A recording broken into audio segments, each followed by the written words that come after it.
Hi! Hello, Kinder! Kinder of San Pablo Elementary School.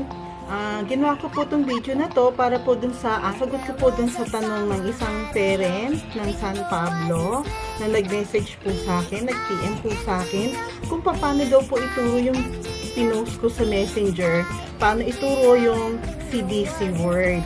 Okay. Mami, hindi ko na po itatype kasi napakahaba po ng instruction. So, naisip ko po na i-video po ito at i-post ko po sa ating group chat. Okay, listen carefully po kung paano po ituturo ang CBC word na akin pong ipinasa sa inyo. Like for example, Mami, may picture po doon na pen. Okay. First step, one is kailangang identify po ng bata yung picture. Okay. Kung hindi niya po identify yung picture, the parent should identify the picture. Kasi hindi niya po ma-identify kung anong sound po yung hinihingi ng picture. Like for example, may picture po doon ng pen. Yan. Okay? Okay?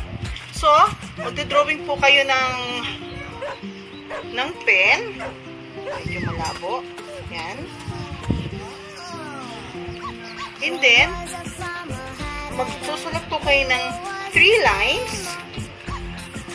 1 line for the beginning sound kasi yun po yung instruction, write the beginning sound. And then, write the second letter and then the letter N. Okay? Then, number 2, after identifying the picture, pen, tell the sound. Pen. Okay.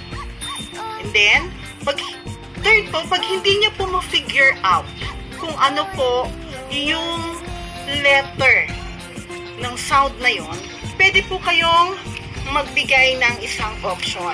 Magbibigay po kayo ng choices sa taas o sa ibang papel. Like for example, N,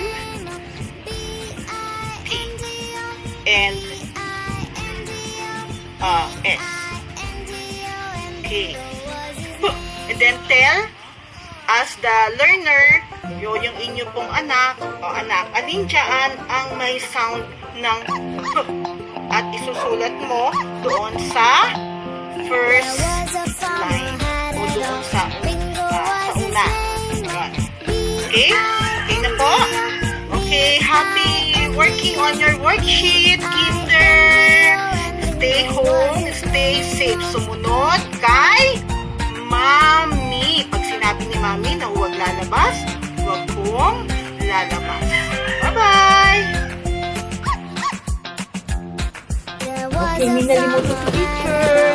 So, pag nagkita-kita po tayo para po sa pasukan or pakuhaan ng mga card, kay Mami, dalihin niyo po yung inyong anak.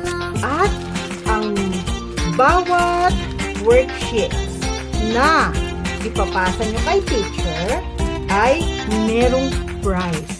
Bawat isang worksheet, bibigyan ko ng 5 Champoy jelly. So, marami to. Ayan, isang box, Yan, naka-ready na si teacher para sa prize. Okay. Sabi na kayo. Bye-bye. Tomorrow again.